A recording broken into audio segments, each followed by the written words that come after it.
Good morning, YouTube. Josh and Versailles. First of all, today we're going to talk about reactive Dutch Shepherds. Make sure that you like, subscribe, turn on notifications, and let's jump into today's video.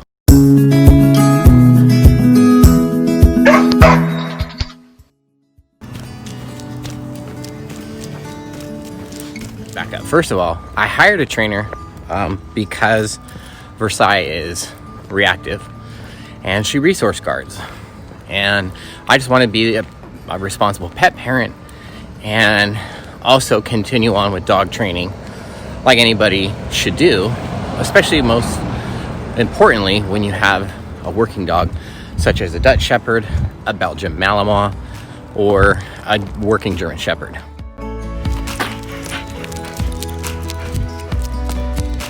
Now, the trainer that I hired, specifically in my area in Arizona, came recommended.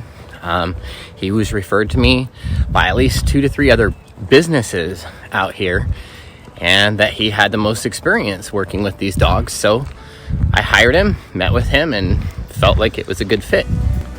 Right away, his background is he's done police dogs, he's done protection, obedience, but now he's more like doing behavior, which is great. Hey, totally cool. My whole thing was, the resource guarding and really understanding and how to communicate with Versailles in an appropriate manner while dealing with this issue. Good lads. Seats? Yes. Loose. Many other Malinois, Dutch Shepherds, and working dogs, Versailles is very, very high in drive, and especially when it comes to toy drive. We met at the park to do our training session, and right away there were some people doing frisbee golf, which is fine, but right away Versailles went into drive mode, and that was simply because those people were doing frisbee golf, which is fine. It just made for an extra distraction.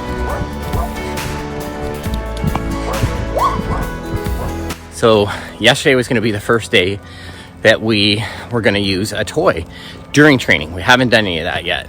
It's been solely basic obedience stuff, and to be honest with you, it's nothing that Global Canine hasn't taught her yet. Before we even got into doing any work with a toy or anything like that, I was told to do some obedience with her, get her warmed up, which was fine. Now, understand, we've been arguing about collars since I virtually started doing training, and which was the right one, which this is the right tool, which he uses, and he uses a slip collar, which is fine. So I was like, I really don't like that. She's losing hair. It's pulling at her hair. She was trained off a prong collar. I want to use a prong collar. Now, when we pulled out the prong collar, but one of the biggest things we've been teaching her is focusing. Come on, baby.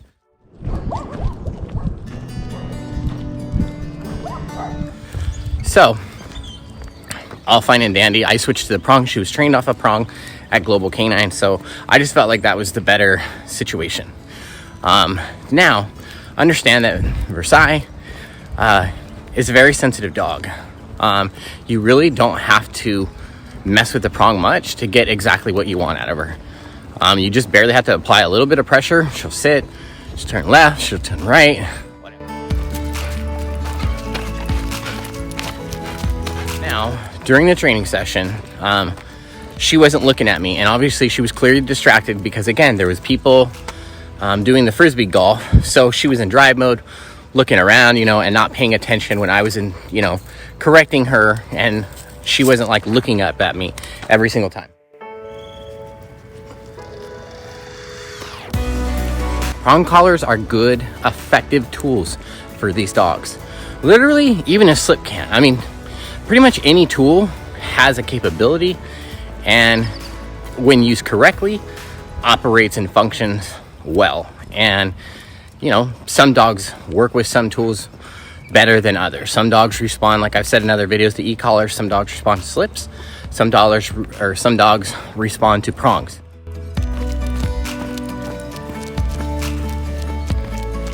So after she was not paying attention to me, good.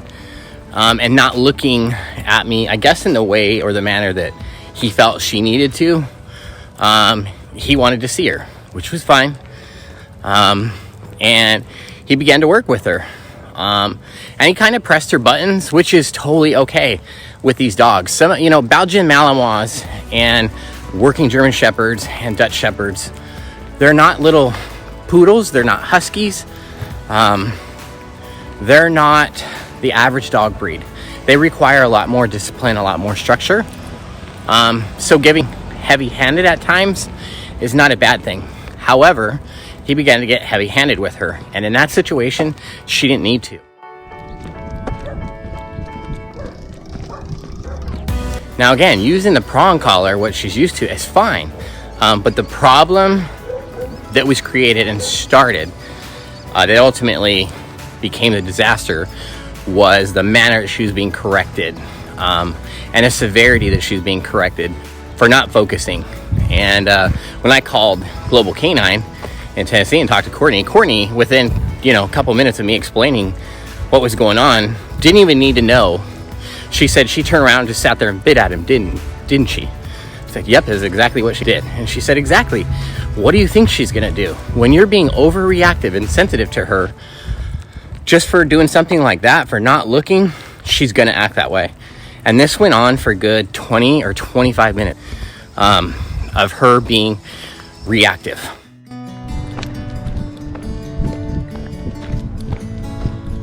Now, meanwhile, I'm sitting over here going like, I don't know what's right. I don't know what's wrong. But like, there's a part of me that's going, this shit's not right. And she keeps looking at me like, are you going to say something? Are you going to do anything? And finally, I had enough. I got pissed. I said, take the fucking prong collar off of her. It's not working. It's not becoming effective anymore. It's pissing her off even more. At the end of the day, this dog has to come home with me. We're leaving the dog trainer. He doesn't live with the dog. I do.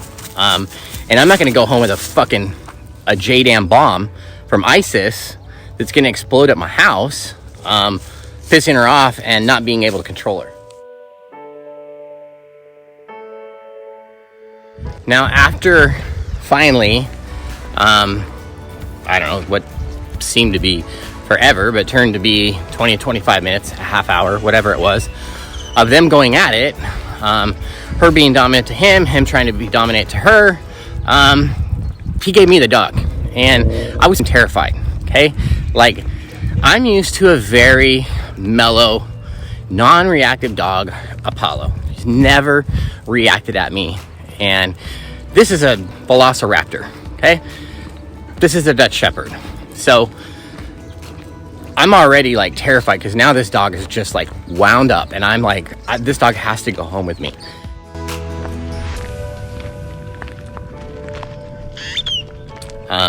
I don't know. I'm like, how am I going to even load my dog up, let alone control her right now? And had enough. And I'm like, you need to get a muzzle. I have to put the dog up. How am I going to put the dog up? So we walk over towards my truck. When he steps in front of me, I don't even think he realized, starts lunging. Goes in like attack mode. Sorry, I got bugs on my face. Goes into attack mode and wants to bite him. So he goes, he gets a muzzle. I put a muzzle on her, and she tries to nip at me. This whole situation is counterproductive. Honestly, it was a waste of time even going for dog training that day. It didn't do anything except piss her off, and she was a loaded gun taken home. She got into a crate. Thank God when we got home, she kind of has an idea that this is her home. She kind of relaxed getting out of the truck. And I was able to go put her into the crate. Now fast forward, I don't know, maybe an hour later, I get on the phone, talk to my alligator mom, Kay, and ultimately end up calling Courtney with Global Canine, who had the dog, who I purchased the dog from. Explained to her what was going on, and right away, and here's the thing, understand, like, Courtney, like, has a lot of experience. Like, she trains dogs, like $75,000 dogs, in excess of that. She has a very extensive background training these types of dogs. And again, I'm not discrediting his experience, but I know her experience. So she right away was like, nah, you know, that's not right. That's not what you do. That's not how we train, but each trainer's different. You know, she wasn't even shit talking on the guy at all. So then, I don't know, the presidential debate was that night. So I'm like, I'm going to go do a TikTok live. Come on. I'm going to do a TikTok live. So I get on and I do a TikTok live. During the TikTok live, she backs me into a corner of the backyard and starts getting nippy. Thank God Courtney from Global Canine was in the chat at the time on TikTok live and was like, hey, I need you to go on Instagram live right now. Go on Instagram live and let's work through this problem. So long story short, we got an Instagram live and Courtney gets me to calms me down. I go get food and like literally a few seconds later, she's back to normal. And I'm thinking like, why couldn't we have done this at training earlier? You know, what was the whole point or the concept? So I guess what I'm trying to say in this video is understand, like, you're going to have ups and downs. I'm firing the dog trainer, going to try and get my money back. Don't know if that's possible, but really I'm okay if I lose it, I guess, to find better information and to find a better, more confident trainer that I feel confident in with their ability, that ultimately I'm not going to get bit and neither is any innocent other person. Now, nipping, again, is not a serious bite. It's more of like a frustration bite. But to a child, to an innocent person, an elderly person, that could become a very serious bite.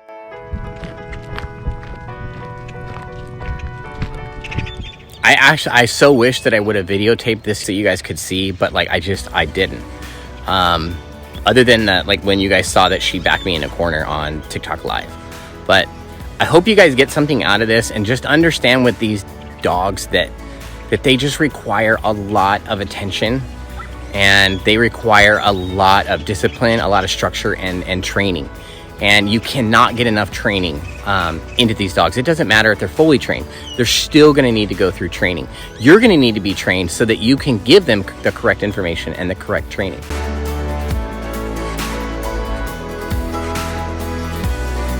So one of the things that Courtney actually told me to do for the next 3 days was just let her decompress. Don't really use the prong collar. Take her on walks, but let her be a dog. You know, don't overcorrect her. Don't let her get away with everything, but don't overcorrect her. Just let her decompress, and you decompress as well.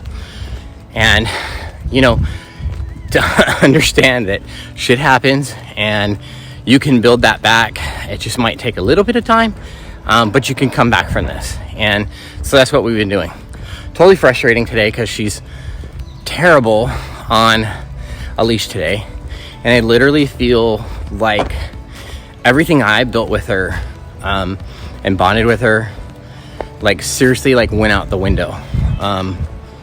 Nothing good came out of it, out of this experience, other than I may have learned to walk her better on the leash.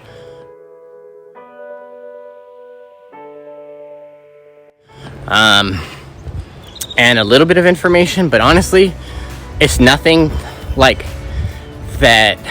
People that donated for Venmo, the money that I paid for this dog training, honestly, it's nothing that like wasn't taught to her at Global Canine. There's so many people that show you finished dogs on videos and YouTube videos, or like if you go on TikTok right now, there's so many dog trainers that are showing their own personal dog and how well it's trained and this and that. And to be honest with you, not all trainers are like that, and not all dogs are like that. Dogs, to be honest, are like, there's so many that aren't finished. And that's one thing I appreciate about leave it. That's one thing I appreciate about Alligator Mom and me, is that like we're trying to show you that information. Alligator Mom with her puppy, and me with my new 2-year-old Dutch Shepherd, that shit's not always easy, you know. And this is the frustrating part. These are the fucking times where you're just like, fuck, what did I get myself into? You know, or it's for the viewer that's considering, hey, I want to get a Dutch Shepherd or a Belgian Malinois. Like, here's the shit you're gonna deal with. This is the fucking reality of it. Thank you guys for watching. make sure that you subscribe, like, comment on the video. Let me know your guys' thoughts. If you guys have ever dealt with any reactivity with a Belgian Malinois, a Dutch Shepherd, or a working line German Shepherd, comment down below and let me know your experience. Otherwise, I wish you guys a wonderful week, and thank you for checking out Shepherd's Daily Lives. Bye-bye, guys.